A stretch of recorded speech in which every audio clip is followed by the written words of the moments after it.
Okay, so this is Inventor. We're going to start using that now. Okay, the first thing I want to show you is kind of an optional thing if you want, but you can go ahead, you can set up projects, and what this will do is it'll keep all the files like we're doing in this class in a specific project. So you just click on project right under the get started there, and then go ahead and click new. Okay, and then we just want a single user project because it'll just be used by you. Click next and give it a name. You can give it like engineering graphics or something like that, whatever you want to call it. Okay, and then notice that it's creating a folder for you that is going to put all of the files and things that you do, and you click finish. Okay, now everything. This is just saying you want to create that folder, and it's yes. Okay, so now you can see that my default here is engineering graphics. And again, you can set this up or not, doesn't really matter at all. But then when you come and you start a new file, like we're going to do right here, okay, you'll notice, hopefully as it opens up, there we go, okay, you notice down here that all of the projects are listed there. So again, as long as you're always opening up in engineering graphics, then all of the files for this class will be together. If you don't want to do this, it's fine, okay? But now to start this, okay, we are going to be doing just standard part imperial units. Now, you can do metric units. We'll get to that in a little bit, or, in a different one. But for now, we'll just do a standard English units part, and it's an IPT file. That's what we're trying to do. And what we're doing is we're creating solid models of the part. So again, you just click on new, get that. If you want, make sure you're in the right project file, and then go ahead and hit create. Now this is going to open up kind of a blank screen that we are going to use in Inventor. Okay, it'll look a little bit different than it did in AutoCAD, and we do things a little differently in Inventor because what we're doing in Inventor is we're creating 3D models of parts as opposed to two-dimensional drawings. Okay. However, we still do sketching, and we do what's called sketch and extrude for most of what we're doing. So we want to start by doing a sketch. Now, we do sketching a little differently. Let me go right up here, click Start 2D Sketch, okay? And what you can see now is it's a three-dimensional space because we're going to create a 3D solid model, okay? So I have to choose a plane to do my sketching on, okay? So you can select this plane, this two-dimensional plane, this two-dimensional plane, and what we're going to do is we're going to draw a sketch on there and then basically pull out a solid of that sketch, which will make more sense once we get there, okay? So you select a plane that you're going to go ahead and do some sketching on. I'll do it here on the XY plane. Now it brings up a 2D space that I can go ahead and do some sketching on, okay? So you can just go ahead and click line, okay? And this time we're going to do some sketching, but rather than putting in the dimensions in as we go, we can just rough sketch it, and then we add dimensions later. So it's a little backwards from AutoCAD, okay? But do notice there that I'm snapped to kind of a horizontal. Okay, if I go down, it's not horizontal. So, if you want it horizontal, make sure it snaps to that, okay?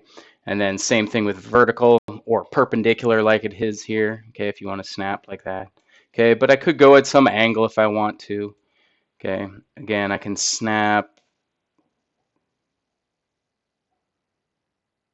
There it is, okay? And you can snap so that it lines up with the bottom there, okay? So again, kind of auto snapping, it's snapping to parallel, snaps to the end of that. You can click that and then just bring it down like so and close it off, okay? When you're all finished, you just click OK. You can always hit the escape key. This last one, I can see as I scroll in with my mouse wheel. If you don't like using the mouse wheel, isn't zoom? Oh yeah, we have all these different zoom options over here. Okay, you can zoom to window like that. Okay, you can see that I have a gap there. That's not good. If you want to pan, you can grab that. If you don't like grabbing that, you can always push the mouse wheel to pan around. Okay, so you can play around with some of the movements around there. But again, this line is no good for me. So what I'm going to do is I'm going to basically zoom all. Okay, I'm going to select this line and I'm going to hit delete. Then I'm going to add another line. Make sure that I actually go to the point that I want to go to, which is right there. There we go. Now you see the green dot tells me it's enclosed. When I'm done, I can go ahead and click OK like that. Okay, so now, and again, I'm just going to zoom out a little bit just with my mouse wheel. Okay, once I put that in, now I can go ahead and put into my dimensions. Okay, and I can just click a line. So rather than clicking two lines, I can just click a single line if I want to, like this, and I get dimension in like that. Now I can put in the dimension afterwards. And this seems backwards, but it's actually going to make things a little bit nicer for us. Again, and I can click, this line like this if I want to, call that 0.75, something like that. You can also click between 2 points if you want to. Like I could click this point and I could click that point, put the line there, hit 1 and enter. Okay, you can do angle between a line, right? So I could click this, I could put in the dimensions like this or like this, okay? Or I can click something like that. Let's call it a 45-degree angle, okay? Something like that, okay? Now, there are dimensions that if I try to put this one, this is going to over dimension. It gets mad at me. It says, hey, I'll put that in there, but you can see that it's over dimensioned, okay?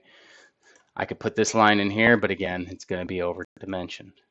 Okay, so it won't. The nice thing is it won't let you over dimension. It'll place those if you want to see what they are. Okay, but it won't let you over dimension. So I can right click, hit OK. I can always hit the escape key. If I want to get rid of any dimension, I just click on it, hit delete, click on it, hit delete. Now the really powerful thing here is I can actually change some dimensions.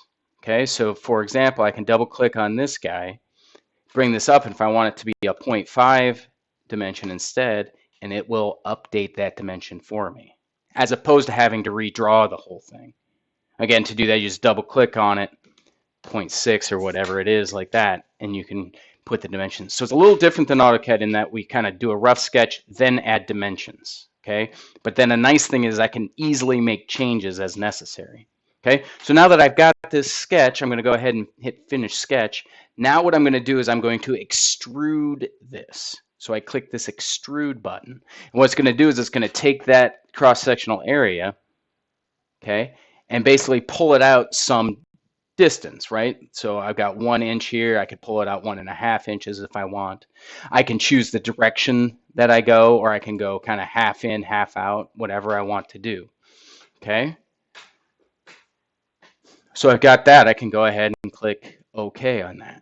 Okay. So now I've got a 3D solid model. I draw that sketch and I extrude it out. Okay. Again, I've got all these things over here. You can play around with them. The one thing that might be of use at this point is I can rotate freely, spin this guy around as necessary. If at any point you want to get back, I'm going to hit the escape key a few times, and I can click this home button, and it'll kind of take me back to that home thing just like that. So let's say I want to add to this. I add another piece. So what I can do is I can start another sketch. Okay. And then again, it's going to say, hey, where do you want to draw this guy? And I'm going to draw it right on that face right there. So let me say I'm going to let's add a hole to it, for example. Okay, so now I've got this sketch plane that I'm doing it on, and I can draw in a circle, and I'll just put it here, some arbitrary amount like that. Now again, I come in and I put my dimension like so, and I can call that a 1/2 inch radius or diameter. I can dimension from the center to this surface like that, call that 1/2 inch. I can go from the circle to this other side like this, call that a 1/2 inch, maybe.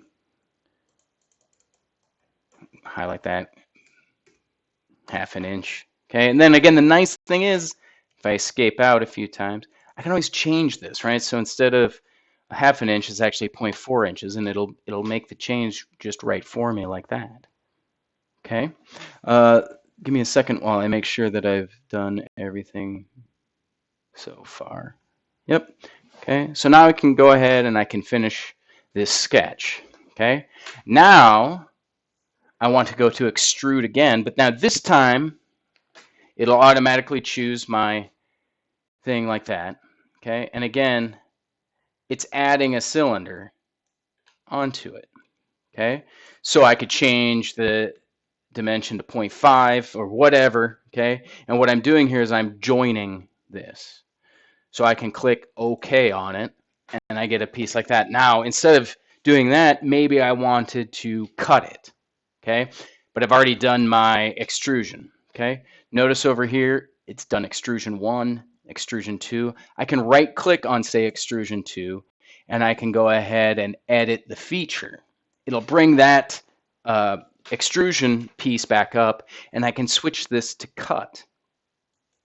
Okay, now it's going to cut it, but I want to flip the direction so it actually cuts it going down. Okay, and then I've got a 1/2 inch. I can go through all. I can go to the other edge, you know, different things like that to next. I'll just go ahead and through all, or I can go to a depth. You can, whatever it is you're trying to do is fine. I'll go through all and click OK. Okay, so I will zoom in on this guy. And then we'll do some rotation so you can see that I actually have a hole going all the way through that. So again, I can either join or I can cut if I need to.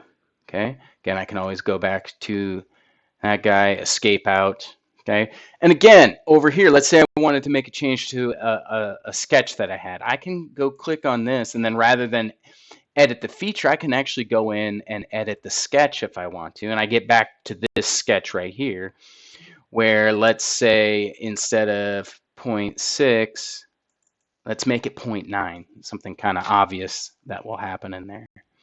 Okay, so I have that 0.9 going on there. I can hit my finished sketch here, and notice it'll make that design change. So again, it's a little powerful to make changes. You don't have to start things over in order to do that. You can always come over to the model tree, what we call this, and make changes as opposed to that. And this is what we're doing. Okay, we're making solid models.